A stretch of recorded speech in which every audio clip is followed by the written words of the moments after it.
Hello and welcome to Rathod Science Academy. Today in this session we are going to see very important articles that appear in our today's and as well as yesterday's newspaper. And most of our today's newspaper is covered by air strikes issue of Iran US. Okay, so I took only one article related to that and I am going to discuss each and everything clearly. And apart from that, I took some articles from our yesterday's newspaper also, and I am going to cover all those things. First of all, I'll let you know the important topics of the day, and later on I will analyze these topics in both prelims and as well as mains point of view. And next, I'll be giving you the prelims practice questions on this today's topics, and I'll let you know how the questions can be asked in your prelims, so that you will be getting lots of insights regarding how you have to prepare to your current affairs from your UPSC point of view. Okay. And online students, please don't skip this video anywhere. You will be getting lots of insights regarding how you have to prepare your notes of your current affairs also. Okay, first topic is the inverse law of AI, how capital raises as responsibility falls. So this article is talking about inverse law of AI. There is a very high chance of getting question related to this inverse law of AI in your prelims, and I'll tell you the reasons also. And this topic is important from your GS paper 3 under Science and Technology. And next topic is Iran bombs US allies across West Asia. So yesterday's and today's entire newspaper is related to this air strikes, the issue between Israel, US and as well as Iran. And this topic is important from your GS paper 2 under International Relations. Next topic is Fireworks unit blast exposes laxity in ensuring safety steps. So this topic is like often which we can see in news, at least once in every 2 months. It is about blast in a firework unit, and it happened in state of AP now. So this topic is very important from your mains point of view from disaster management from GS paper 3. And next topic is MPCM releases gharials and turtles at Kuno National Park. This topic is very important, and already UPSC asked question on this area in your prelims. And next topic is why key to coconut cultivation today is sustainability, not productivity. So this article is talking about coconut cultivation, and this time from last 3 to 4 months there are many articles related to this coconut cultivation production in our country. So you may expect prelims based question from your governance and as well as geography and economy point of view, and we are going to see that. And next topic is selective outrage. So this topic is mainly talking about Supreme Court suo motu case regarding this NCERT class 8th textbook. Okay, now let us see the article. See this title. Title says the inverse law of AI, how capital rises as responsibility falls. If you see this title itself, the key word is inverse law of AI. First, I'll let you know how the questions can come in your prelims. First type of question is, recently inverse law of AI is in use. What it means? What it means, they'll give you A, B, C, D options. So this is the first type of question you can expect. And second type of question you can expect is, inverse law of AI is seen in use. Consider the following statements. Under that they'll give you 2 to 3 statements, and they'll give you 1 only, 2 only, both, none. So like that you will be getting this kind of option. So these two are the types of questions that can be possible in your prelims. Why this year AI is very important is, recently India concluded AI Impact Summit 2026, and is the first ever summit which happened in this global south. Earlier it had been done in different developed countries. For the first time it happened in this developing countries. So because of this it becomes very important. And next one here is from mains point of view, how can you expect a question here is, they may ask you significance of AI, or they may ask you about applications of AI, because nowadays there is expansion of applications of AI. Now we are going to use this AI in judiciary, we are going to use this AI in conservation of our culture, language. We have lots of apps, and even regarding education also we are using AI, and even for policing, cyber security, every arena we started expanding our use of AI. So because of this, on this expansion you may get a question. And next one is whenever we are increasing the use, obviously it will increase the concerns. On this concerns also UPSC can ask a question. And different countries came up with the laws related to this AI. So here governance in AI is also very important from your mains. And next one here is recently synthetic AI related content and synthetic AI related rules government came up with. So because of this, all these areas you have to cover. We don't know where UPSC can ask a mains based question. That means this topic is very important from your mains and as well as prelims point of view. Now let us see what is this inverse law of AI and why it is in news. If you see about this article, it is talking about inverse law of AI. Inverse law of AI is very simple. What is this? Whenever there is increased use of AI, what happens? We are focusing on increase the development of AI. We will focus on increasing of research and development in AI, and we will focus on increasing of funds. Yes, because of this, what happens? Furthermore, expansion of AI can happen. So if there is increasing of expansion, that will be inversely proportional to responsibility. Responsibility will be decreasing and as well as safety will also decrease. This law is called as inverse law of AI. Inverse law of AI says that there is increased expansion of AI because of funds, because of R&D, because of developing of new things. On another side, there will be decreasing of responsibility and safety. Inversely proportional is nothing but whenever one is increasing, on another side there will be decreasing of the things. So this is called as inversely proportional. So what is directly proportional? Directly proportional is opposite to this. Whenever one side is increasing, another side also it increases. But inversely means one side it will be increasing, one side it will be decreasing. So here there is increasing of use of AI. On another side, there is decreasing of safety of people. Okay, that this concept is called as inverse law of AI. Okay, on this you may get a question. So what is this inverse law of AI?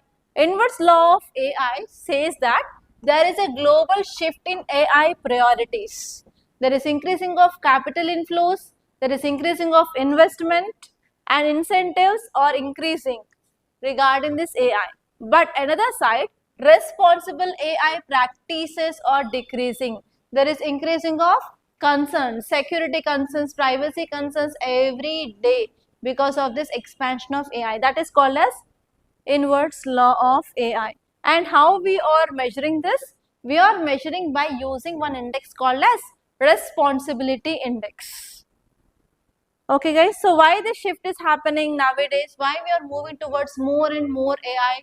We are increasing our applications of AI in military. We are increasing our applications of AI in healthcare, in governance, even in judiciary, even in policing, cyber security. Every area we are expanding this AI. So because of this, there is increasing of investments, increasing of coming of new developments in this AI. That is the first one.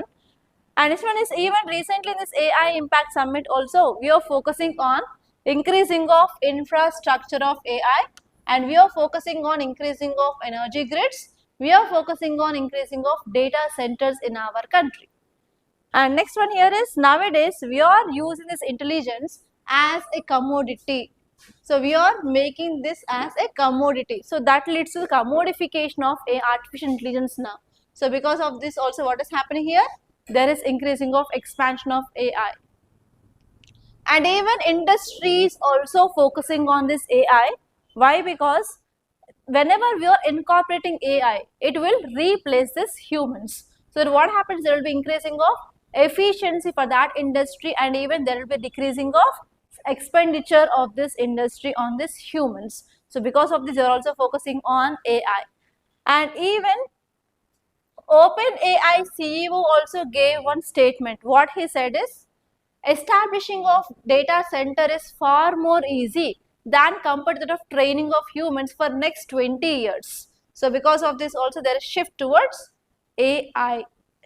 Okay, that is the thing. And see this next article guys. Title says, Iran bombs US allies across West Asia. If you are following the news, yesterday's entire news channels and today's news channels are focusing on only one issue, that is about air strikes, using of missiles on this, especially this kind of things are happening in this West Asia. So what is happening in this West Asia is in turmoil now. There is increased tensions in this West Asia.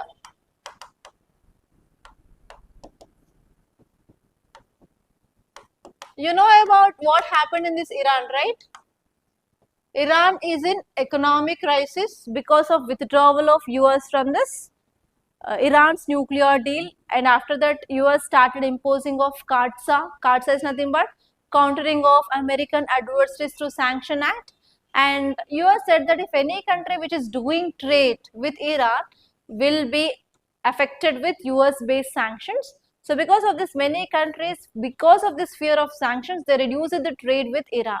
So because of this, Iran had been economically unstable now. And even if you take India, earlier India used to import oil from Iran, but because of this CAATSA Act, India made its imports to zero. So because of this, what happened here? Because of economic instability, the people in Iran, they started protesting. And what happened on another side?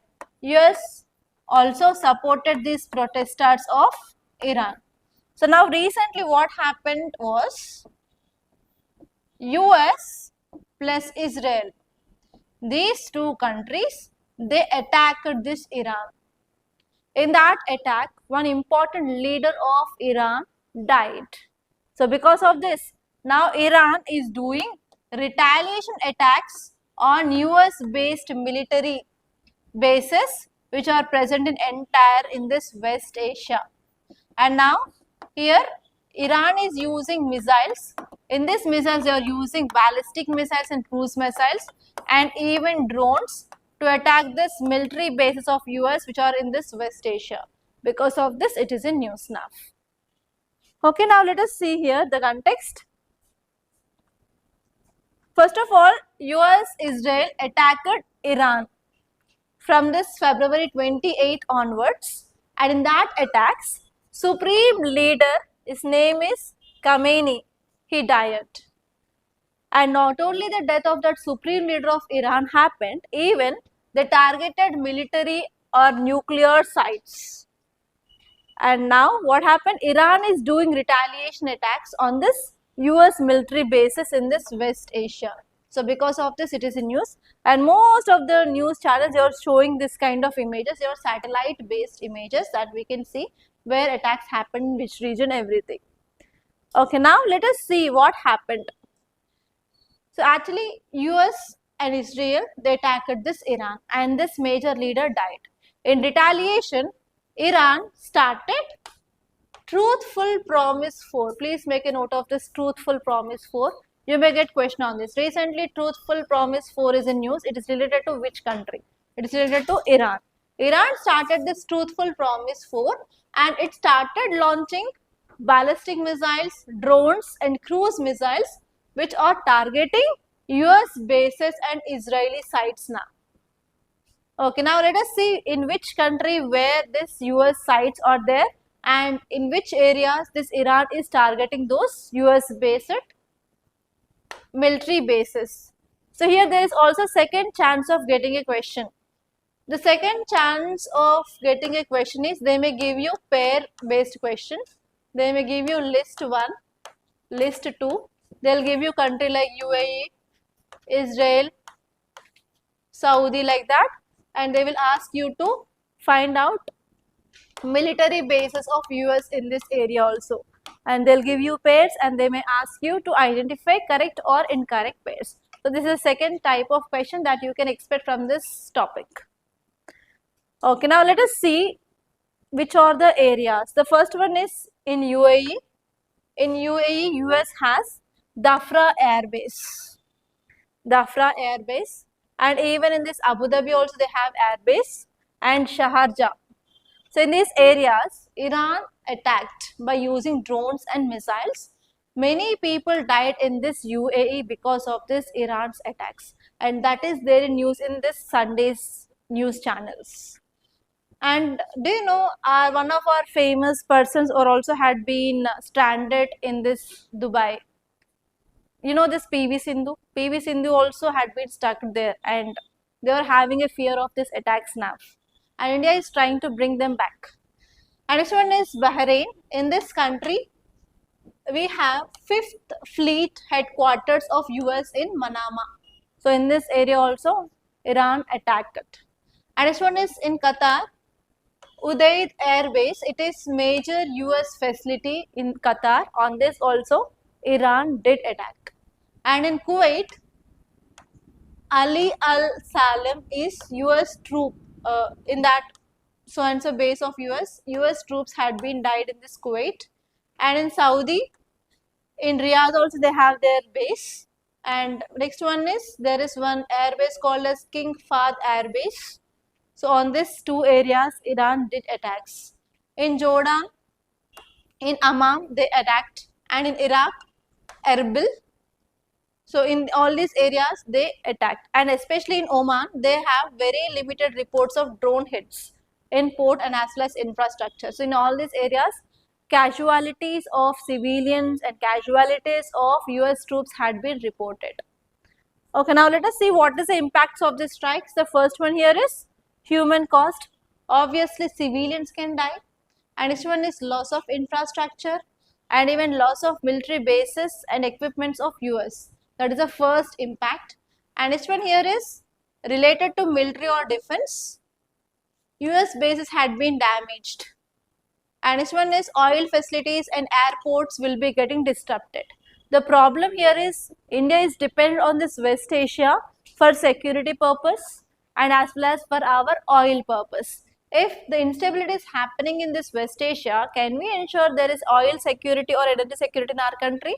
No, and actually one important strait called as Strait of Hormuz is also be there in that West Asian part. And if that got affected means the trade, international trade will be getting affected. That is also one cause of concern of India now. And even India invested a lot in this West Asia.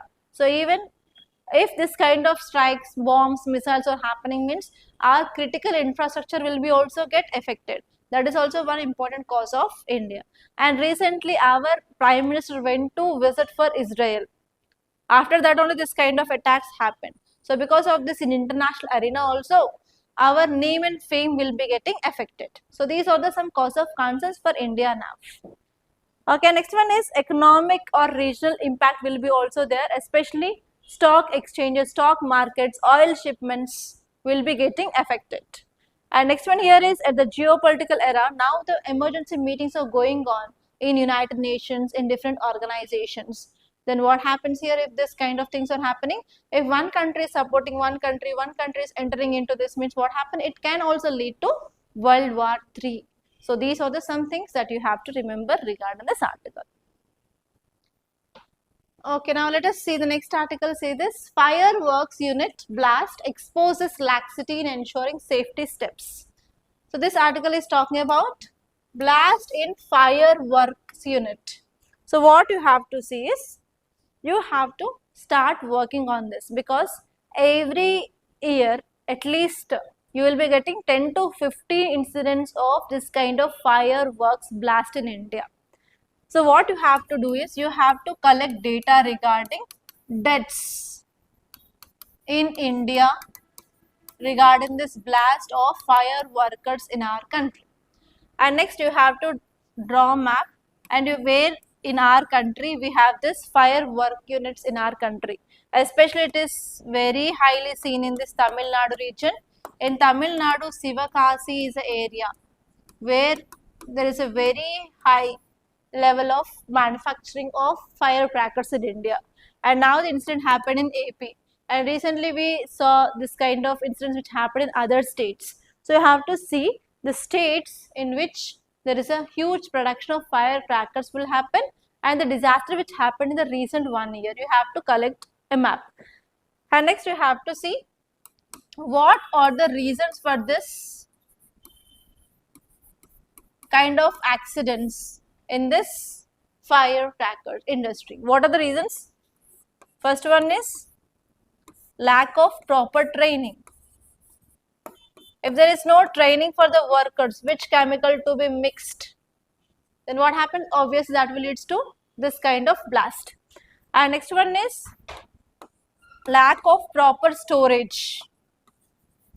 So if you're not storing this highly explosive chemicals, then what happens? Obviously, it will leads to this kind of blast. And next one is illegal production units are increasing a lot without taking licenses. Then that will also leads to this kind of accidents. And this one here is many, oftenly we can see this units are very small units, and even there is no proper space to store the things. And whenever they are not following this building code, this kind of manufacturing units need to follow this building code. If they are not following this building code, obviously this kind of incidents can happen.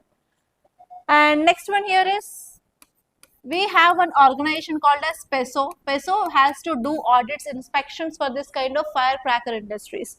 If this PESO is not doing inspections at a time or like audits on time, then what happens? Obviously that will leads to this kind of incidents. So these are the major reasons in our country that led to this firecracker accidents in our country.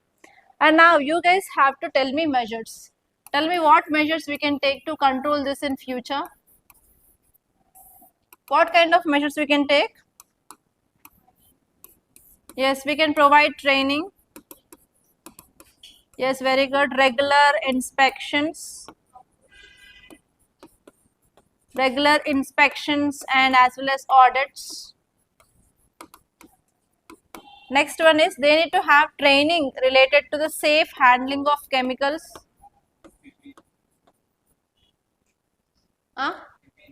PP?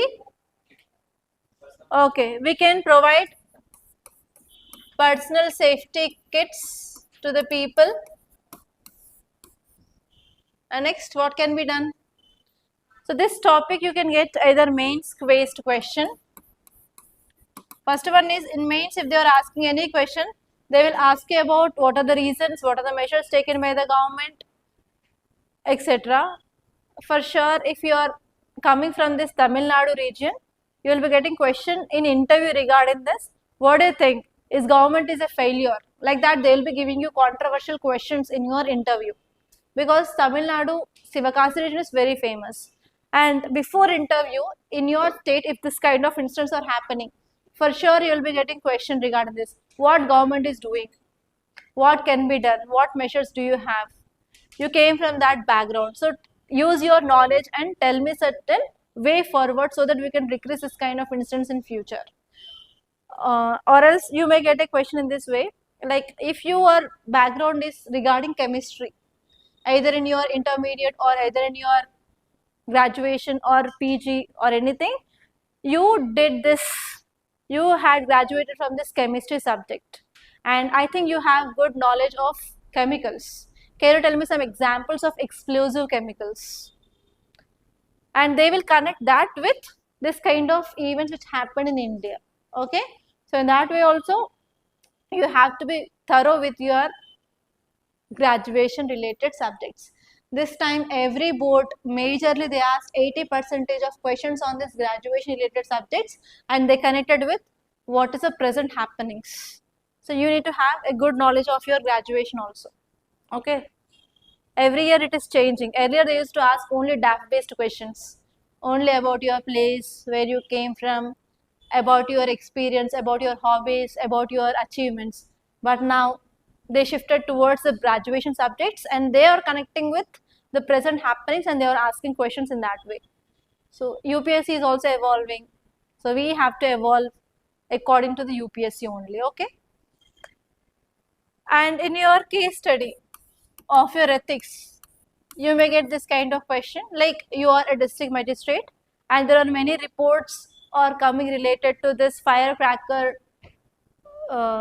related accidents in your district, and there is increasing of pressure from the central government to take certain steps, and they will ask you like what kind of action that you can take, what are the choices that you have before you, analyze these options, positives and negatives, and which option will you choose. Like that also you will be having certain case studies in your GS paper 4. You have to think from that point of view also. Okay, now let us see the next article. See this title, guys. MP CM releases gharials and turtles at Kuno National Park. What is the keyword here? Only Kuno National Park? Yes, gharials. How many of you did PYQs of environment so far? At least how many of you saw? How many times question related to crocodiles, gharials came? 3 or 4 times, only 3 or 4 times? Okay. So I will tell you one directly, one PYQ which came regarding gharials. Gharials population is seen highly in, and they gave you ABCD options. Here in this article, if you see, Mr. Yadav released 53 gharials and 25 turtles into Kuno River during a program organized under aegis of National Chambal Sanctuary. The answer for that question is Chambal actually. So, gharial population is seen highly in this Chambal region. Chambal River is hosting highest population of gharials. That is the PYQ of UPSC. Okay, so in that way, whenever you are reading articles, try to see why there. Okay, so that will become a question in your UPSC. And next, how can you expect a question here in this topic is, consider the following statements regarding gharials, and they will give you 2 to 3 statements and they will give you options A, B, C, D like that. Okay, that is the first possible question. And next one is, they may give again the same question, gharial population is seen mostly in which area, A, B, C, D. They may repeat this question, second one. And many a times they asked question about saltwater crocodile also. Saltwater crocodile, the most commonly asked question from your environment and ecology. And this year also saltwater crocodile is in news. Because of Great Nicobar Development Project, the saltwater crocodile is going to be affected because of loss of habitat. Again, they can mix this gharials with that saltwater crocodile and they will give you question. Okay, and even there was one PYQ regarding the saltwater crocodile. Which of the following areas we can say saltwater crocodile natural habitats? Mostly entire our coast we can say the saltwater crocodiles. So like that you have to identify the difference between these gharials and crocodiles. One important difference that you can see here is appearance part. So here this is gharial. So gharial's mouth is like very sharp like this. But saltwater crocodile will be having this kind of head. Okay, by seeing this shape itself we can identify like why this gharial's mouth shape is very long, it is like a beak of a bird. Have you ever seen certain birds which are dependent on this aquatic animals, how they will be? They will have very sharp and long beak, and what about their legs? Legs will be short or long? Long legs, because based on the environment that it will survive, the body will be like adjusted according to that. Yes or no? Even in humans also, people who live in these tropical regions, the skin color is very dark. If they are living in these polar regions or temperate regions, their skin color is very light. So here, by seeing this snout of this gharials, we can understand that it will feed on fishes. Yes? Okay, like that also you may get a question by intermixing. Saltwater crocodiles, they feed on mammals. Gharials feed on fishes. Okay, and one more difference between this gharials and saltwater crocodile is saltwater crocodiles lives in saline water, but these gharials are purely fresh water. That means in which locations we can see these gharials? In rivers, not in the coastal areas. If you are getting options in which they are giving the coastal areas, we can eliminate it or not. So in that way, you have to understand by seeing that image of that animal, how it is, and we have to try to eliminate the things. This prelims is not like doing only with knowledge, it is elimination examination. So based on your knowledge, you have to try to eliminate as much as possible. Okay, and this year, saltwater crocodile, gharials is very important. And even Kuno National Park. Why this Kuno National Park is in news? Why this Kuno National Park is in news? Yes, cheetah reintroduction project. Actually, we expected there will be a question on this cheetah reintroduction project in 2024, 2025. But in that 2 years, there was no question. And now this year, you may expect the question on this Kuno National Park also. So keep star mark for that. Okay. Yeah, see this facts related to Gharial. Gharial is a freshwater crocodile. Very, very important. It is a freshwater crocodile. And the name Gharial in Hindi means ghara. Ghara means nothing but pot or a vessel. So if you see this mouth of this gharial, it will be like this and it will be having a snout like this. Okay. So here it looks like an inverted pot. So because of this, the name of this crocodile is gharial. And where can we see this gharial is? It is mostly seen in the rivers, not in oceans or seas. And that too we can see in river, that is moving water. We have lotic and lentic aquatic system. Do you know this lotic and lentic? What is lotic? Lotic means float, moving. What is lentic? Lentic means static. That means it can be seen in lotic or lentic? Lotic. Okay. So in that way also you have to connect. And it is seen in which state, which countries? It can be seen in India, Bangladesh, Bhutan, in Myanmar, Nepal, Pakistan. That too in the fresh water. That is in the rivers only we can see this gharials. And major population of these gharials are seen in Chambal, Girva and Rapti Narayani river in Nepal. And India is accounting around 80% of gharials. Okay, and next one here is very important point about Madhya Pradesh.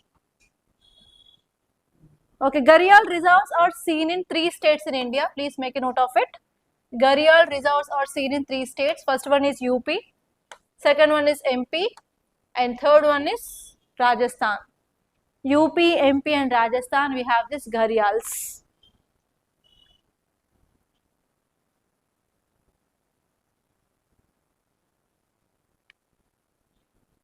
Okay.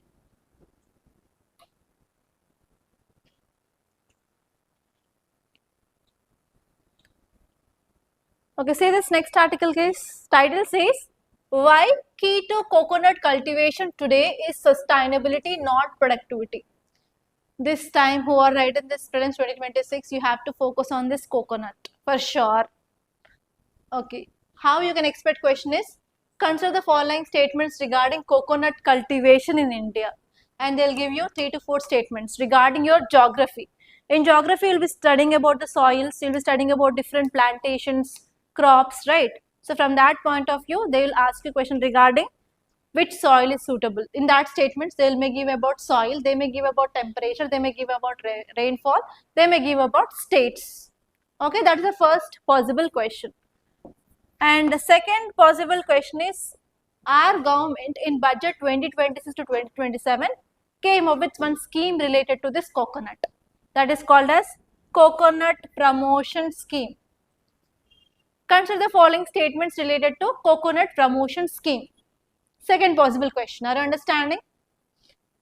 And the third possible question is, root wilt disease is there in news, right? Can you recall that?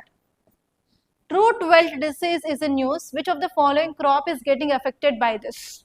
Simple question. And third one here is, fourth one here is, in your PYQs in 2024, they asked about, 2025 they asked about turmeric. In 2024, they asked about tea, I guess. Before that, they asked rubber. Before that, they asked coffee board, tea board, rubber board, like that. For controlling of coconut also, we have coconut development board. So fourth type of question you can get is coconut development board. Are you understanding? So in that way, this year 2026, in these 4 themes, you may get for sure one area. We don't know like how they will give, but they will give question on coconut. Okay, so you have to see all those things. Now let us see here why this is in news. India is, please make a note, India is world's largest producer and consumer. India is largest producer and consumer. In 2025 question they gave about India is the largest producer of turmeric. And they gave about 18 species of turmeric. You can check your 2025 paper so that you will be getting idea how they gave questions regarding turmeric. In the same way, you have to prepare your notes for coconut. India is the world's largest producer and consumer of coconut. But the problem here is, because of largest consumer, there is imbalance in supply and demand. Because of this, the price increases or decreases? Increases. Despite of largest producer and consumer of coconuts, the domestic price of tender coconut is very high in India compared to that of international prices. Tender coconut is nothing but cobber bonda. So we have yellow, orange, light orange color, we have green color. So here the cost of this coconut is more than 60 rupees, and especially in summer season that will be furthermore increased in India because of increased of demand of this coconut in India. So though India is the largest producer and consumer, the domestic prices of this is very high in India. To control that, in 2026 to 2027, in our union budget, government came up with a program called as Coconut Promotion Scheme. Please make a note, Coconut Promotion Scheme. Keep star mark for that and you have to collect the details on that. Coconut Promotion Scheme. And the aim of this scheme here is, we have to improve productivity. First one is improving of productivity. Second one is, they want to replace old and non-productive coconut gardens with high yield coconut varieties. That is the second important one. We want to replace this old and we have to come up with the new with new varieties which is having more yield. And third one is, they want to create more and more gardens in this coastal areas. These are the three important points of this coconut promotion scheme. And next important problem which is highlighted in this article is, coconut is more susceptible to this disease called as root wilt disease. Why it is increasing in India is because of climate change. Climate change is increasing. Because of this, there are greater concerns regarding this disease called as root wilt that led to decreasing of productivity of our coconuts in our country.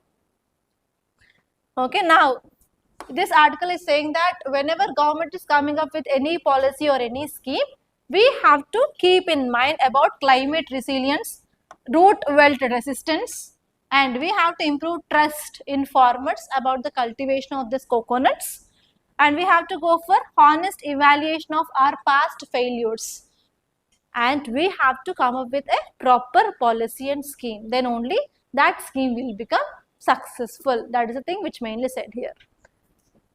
Okay, that is the thing. Okay, they gave about coconut promotion scheme only here. So see about that scheme and collect some more facts related to that.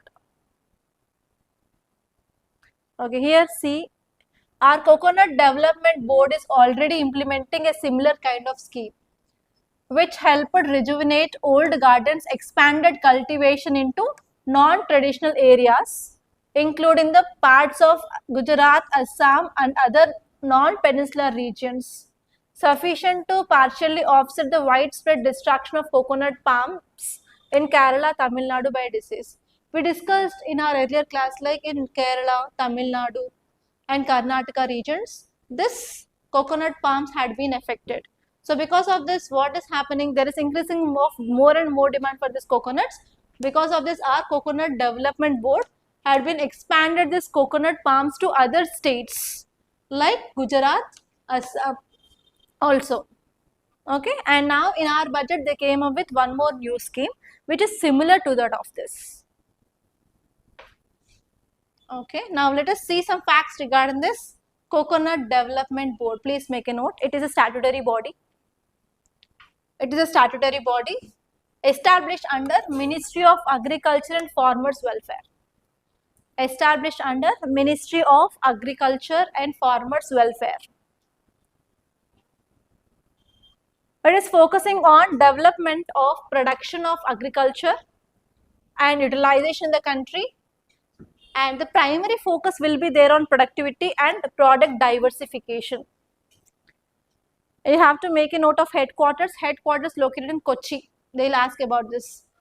Headquarters located in Kochi in Kerala. And we have other regional offices. Regional offices in Bangalore, Chennai and Guwahati. Just remember this headquarters. They will ask about this headquarters. And what are the functions? The first one is, it will focus on development of coconut industry in country. It will give technical advice, and even if they want any financial assistance or other assistance, they will also provide that. And this one is, they will encourage for adoption of modern technology related to the processing of coconut, And they will also provide some incentive prices for this coconut, and they will also provide some measures for improving of marketing of this coconut in India. So these are the functions of this board. Now let us see this article. So this is about selective outreach. So this article is talking about NCERT 8th class and judiciary, controversy, all those things that we discussed. Just revise that once and focus on judicial corruption and try to get your own opinion regarding judicial corruption. You may get interview question in this way. Recently NCERT class 8th book published with a paragraph of corruption in judiciary. What is your opinion? Will you suggest or will you say that corruption is present in India, or are you against that? What is your opinion on it? Take a stand on it. On this also you may get a question. You cannot say that yes, entirely corruption is there. You cannot say that no corruption is there. So if you say that corruption is not there, what about the Yashwant Verma case? If you are saying corruption, how can you incorporate that kind of things in the younger minds? You will be having this kind of questions, very controversial questions. In that types of questions, you have to take a very balanced stand. Sometimes that kind of questions may also leads to arguments. You say something, they say something, they want to counter something, and you will be saying counter something. Finally, that will become a mess. Don't do that. This kind of arguments you have to try to avoid as much as possible. Okay. And the most of the times, if you're getting that kind of controversial questions, you can answer that, sir, I am at the just beginning level, so I will be trying to understand the system more after entering into the services. I am not the right person to take a stand on it. So you have to give that kind of balanced kind of opinions. Okay. So see these questions, guys. First one, consider the following statements regarding gharials. Gharials are classified as critically endangered on IUCN Red List and are protected under Schedule 1 of Wildlife Protection Act of 1972. Second one, the Chambal River holds the largest population of gharials in India, and Madhya Pradesh is known as gharial state for hosting 80% of country's gharial population. Third one, gharials primarily inhabit stagnant water bodies like lakes and ponds where they hunt for mammals. Think. Tell me the answer. First one is right. Because of that only they will be getting protection. Because of that protection only now they are reintroducing again 57 gharials in this river. First one is right. It is under critically endangered and they are protected under Schedule 1. And next I said Madhya Pradesh is hosting good number of gharials, and this is the question Chambal in your PYQs. This is also right. They are inhabiting not stagnant. They will inhabit in the moving water only. And they will not eat mammals, they will eat fishes. Mammals are eaten by saltwater crocodiles. But here, these fishes will be eaten by this gharial. So, because of this, their mouth is very sharp. Okay, like a beak of an aquatic bird. See this next question. Consider the following statements regarding Coconut Development Board in India. First one, CDB is a statutory body established under Ministry of Agriculture and Farmers Welfare in 1981 through Coconut Development Board Act 1979. Yes, okay, keep it aside if you are not confirmed. See the second one, its headquarters are located in Kochi, Kerala, and it's operate under Mission for Integrated Development of Horticulture. The primary focus of CDP is solely on coconut cultivation traditional southern states, excluding expansion of non-traditional areas. The paragraph itself, whatever I read, it said that they started expanding to other non-traditional areas because of this root well disease. Yes? How come this third statement is right? It is wrong only, right? So they extended to Gujarat, Assam, which are non-traditional areas. Which are the traditional areas of coconut? South only. Even if you go to Kerala, they will cook your food with this coconut oil. So this third one is wrong. And the second one, if you don't know about this first one, if you see the second one, it is Kochi, Kerala only, I said. Second one is right. So option will be B, 1 and 2 only. So while you are reading statements, sometimes answer will be there in the statements only. So try to identify that answer, try to get the clue from the statements. then you can eliminate these options very easily. Okay, that's all guys. By this I'm concluding. Thank you so much for watching, and if you like this class, please do hit the like button and please do share this class to your friends, and please do subscribe to our YouTube channel. Don't forget guys. And if you want to start your preparation of UPSC, we started recently new batch for GS Prelims Cum Mains Foundation, our academy. You can join either online or offline guys. Thank you so much.